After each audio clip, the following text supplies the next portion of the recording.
Hello book friends, welcome to Uncommon Reader. I'm Daniela and this is finally my first spring reads wrap up. I will condense all my reads this spring in probably 3 videos. As I mentioned before, it's always kind of overwhelming for me to talk about so many books at one time. So I'm actually also gonna mix the wrap-up videos with new book tags. I have to catch up on book tags as well, as I haven't been doing book tags in a while. So, and there are some really fun ones that I've seen recently. So let's begin with a book that I read, I can't remember if it was probably April, late March, April. And it's The Bastard of Istanbul by Elif Shafak. I have my computer here so I can sort of look through my notes because it's been a while since I've read these books, and I don't want to forget anything important about the book, so I want to read my notes as well.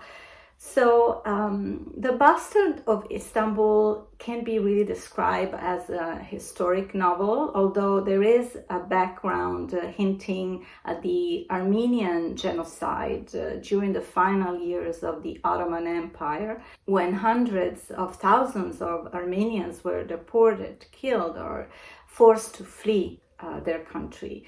The novel, though, is less about the historical facts themselves and more about how people remember or forget, exploring how this event affects both Armenian and Turkish families generations later. So the protagonists of Shafak's novels are 2 families. One is an Armenian-American family based in San Francisco and a Turkish family, of course, living in Istanbul. The main characters are 2 teenagers. One is Asia, who is a rebellious teenager growing up in a chaotic all-female household of vibrant and eccentric women in Istanbul. And I have to tell you, I was so fascinated by this matriarchal family. There is a catch because it's all female, because all the male characters in the family, for one reason or another, they end up dying. So all the sisters decide to send their only living brother away to escape this curse of death, and he ends up in USA, where he marries an American woman who had previously a baby with an Armenian man. And so as Asia grows up in USA and feels that there is a part of her life that, you know, has to do with identity, she doesn't really know much about her roots, and she decides through her stepdad, who's of course from Istanbul, to visit Turkey. And she does that in secret. She doesn't tell her mom, she doesn't tell her dad, so they live apart in different states. So she tells her dad that she's with her mom and vice versa. So she ends up though in her stepdad's family without him knowing.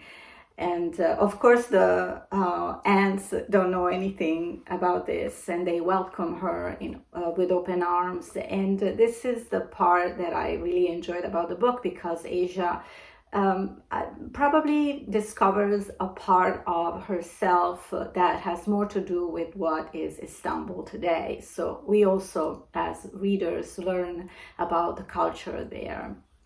And Armanoush is showing her around in her circle.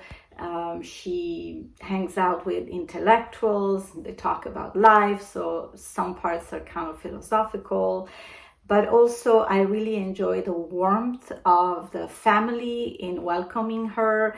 I imagine all these tables that are prepared every morning with a very luscious breakfast, and so very, very warm. And these women have such a different personality that it's really a joy to read.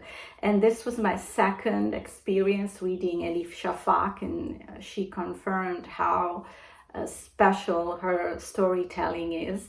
So it's not really heavy with such a dramatic historical background, and it's actually a very readable story. Next on the grill, pardon the expression, it's The Waves by Virginia Woolf. So this is a very choral and poetic novel that follows the inner voices of 6 characters from childhood to their maturity, intertwining their sense of identity, time passing, memory, transforming the stream of consciousness into a continuous wave that reflects the very moments of life. So the waves sort of symbolize their train of thoughts. So this is what made for me a difficult read. So the book doesn't have moments of respite. It's really full. There are no chapters, no spaces when Woolf changes the characters, protagonists of this flowing of thoughts. And so you are left sometimes not understanding who's speaking, who is narrating their train of thoughts. And so I found quite difficult to connect with these characters.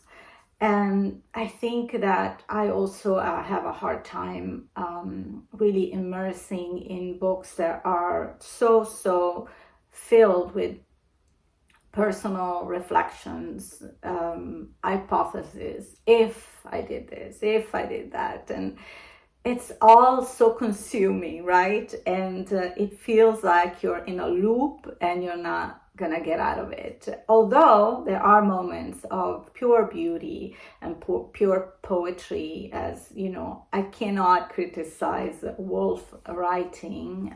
It is very beautiful, and some passages were really moving. But overall, it was a very tiring read for me. Sorry. So this is a book I really enjoyed, The Bookseller of Kabul of Åsne Seierstad. She's a Norwegian reporter, and she arrived in Kabul with the Allied forces after the fall of the Taliban in 2001. So this is a true story. I mean, I'm sure that some parts are fictionalized, but this was her experience while she was staying in Kabul, living in a Afghani family. She met this man, Sultan Khan, who was a bookstore owner, and through some conversations about literature and about Afghan culture, they sort of formed a friendship, and Sultan Khan invited her to stay in his house with his family.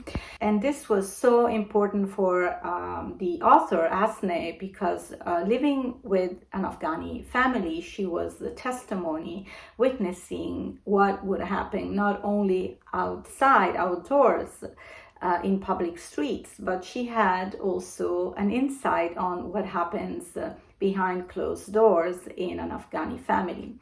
Of course, during the Allied presence in Afghanistan, the women had regained freedom, and so they were happy to explore potential jobs. And still, though, there were some parts of the culture that were quite felt like they didn't have all the freedom that we have in the Western world. And reading certain stories, because Åsne talked about all the men and women that are part of the family, so we learn about their own personal stories, which were very touching for me, especially knowing what Afghanistan is today. I'm not gonna get into that because for me it's a very emotional topic, and so it was very bittersweet to read these stories of hope, and then we know what happened now. So the character of Sultan Khan, though, was quite interesting because he was talking about certain aspects of life that were quite modern. But when it came to his own family, he was very protective, and so he didn't want the women to work, for example. And so I thought it was kind of a controversial character. At the beginning, you would only see his good side, but then later on, you would see how he was not really so liberal as he claimed to be. So I really enjoyed this book and I highly recommend it. And here is another bookseller. This time we go to Madrid with Bookseller in Madrid by Mario Escobar. He is a Spanish novelist. So this novel is fairly new, published in 2025, and I was really excited about this one because the premises were so good. It's set before and during World War II. And our protagonist is a woman, Barbara, who is terrified by the new racial laws. I mean, she's German, but she has a friend who owns a bookstore who's Jewish. And so, she starts to see how Hitler's laws are affecting her friend, and she's really scared of what's going to happen in the future. She thinks that her best move is to move to Spain. Where, we know what was going on during those years in Spain as well, right? So she also has this dream to open a bookstore in Madrid selling German and French books. Of course, the reason to move is emphasized by the fact that she's romantically involved with a Spaniard. And of course, the romance will go on and they will become husband and wife after she moves to Spain.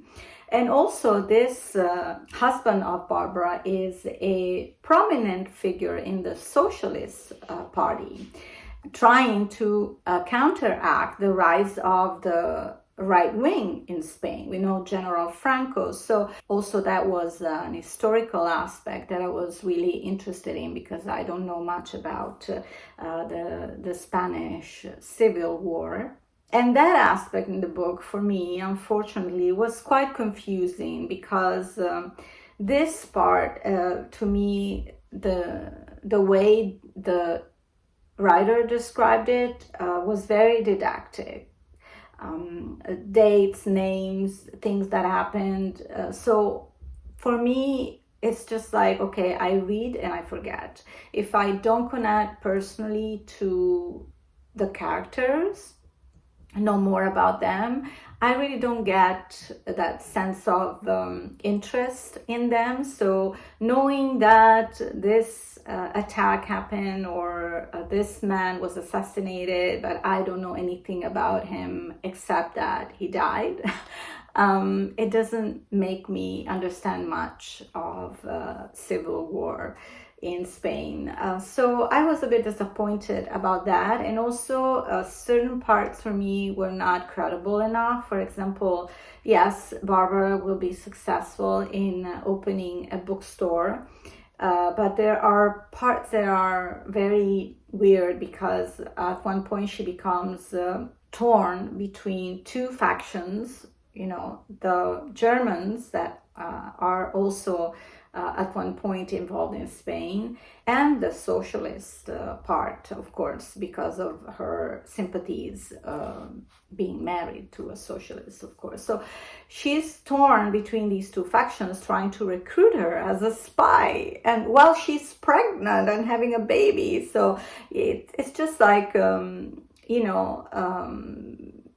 too much, right? Also, I think the narrative style was a bit too simple for me. And despite the pathos that the author probably intended to create, I really didn't feel particularly invested in this book. So I was just dragging at the end. I'm sorry.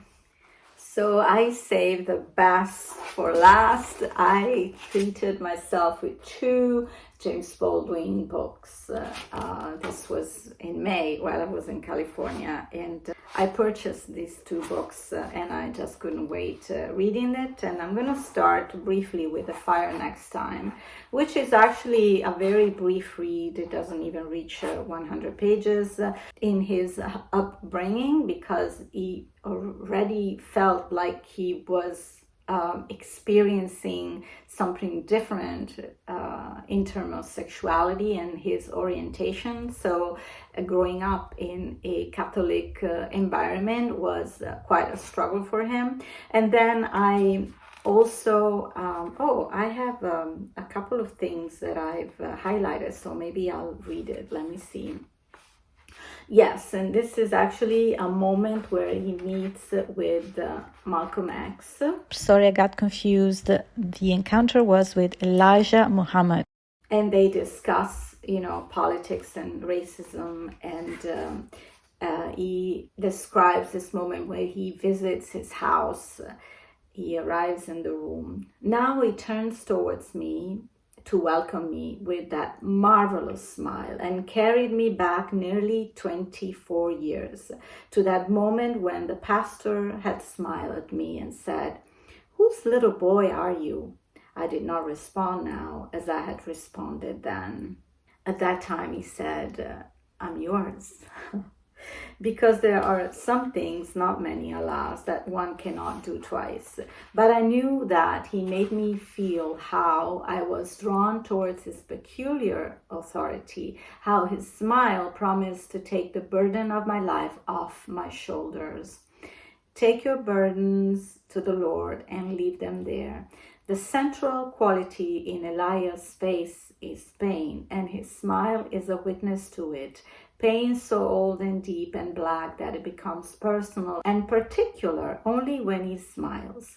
One wonders what he would sound like if he could sing. He turned to me with that smile and said something like, "I've got a lot to say to you, but we'll wait until we sit down." And I laughed. He made me think of my father and me as we might have been if we had been friends. I adore him. I adore him. So, Go Tell It on the Mountain is actually a story of a boy growing up with a stepdad who is a Pentecostal storefront church minister in Harlem. And it's kind of autobiographical as well, because our protagonist, John, also experiences this homosexual orientations, but at the same time he's also drawn to God, to the religion. So he has, and as Baldwin had, some experiences as a preacher. Very interesting. So I cannot wait to read more of my big book. Where is it? Sorry. Well, here it is. Nicholas Boggs' biography on Baldwin. So I have to start reading it. I mean, I had started when I bought it last year, but sort of left it there. But I do want to dig into it, because with this book I got really interested in, and also with the second part of The Fire Next Time, I'm really, really curious to learn more about James Baldwin life. So this is a very, very tough read for me. It was probably the book that I suffered most reading from James Baldwin, because there are different voices in this book. The part where John is brainstorming about his life and what to do with himself is protagonist at the beginning and at the end of the book. And in other chapters, we hear his father's voice, his aunt's voice, his mother's voice, and we learn about their story too. Of course, this is, the fictional story of the character of John. Let's see if I've saved some passages here. I just feel like James Baldwin writes about the love act in a very unique way. And this is actually about his stepdad, who's a minister, as I said before, but he has a lot of skeletons in his past, and he had cheated on his first wife with this younger woman. And so he's tempted by her. One hand moved to her waist and lingered there. The tips of her breasts touched his coat, burning in like acid and closing his throat. It soon would be too late. He wanted it to be too late. That river, his infernal need, rose, flooded, sweeping him forward as though he were a long-drowned corpse. You know, he whispered, and touched her breast and buried his face in her neck. So he had fallen for the first time since his conversation, for the last time in his life. Fallen, he and Esther, in the white folks' kitchen, the light burning, the door half open, grappling and burning beside the sink. Falling indeed, time was no more, and sin, death, hell, the judgment were blotted out. There was only Esther, who contained in her narrow body all mystery and all passion, and who answered all his need. I can't get enough of James Baldwin. All right, I'm done for today. Probably taken too much of your time. So if you are still here, thank you so much for staying with me. And I look forward to comment these books with you in the comment area. And thank you so much for keeping me company today. And next video, very soon, a new book tag. Thank you. I'll see you soon. And happy readings. Ciao.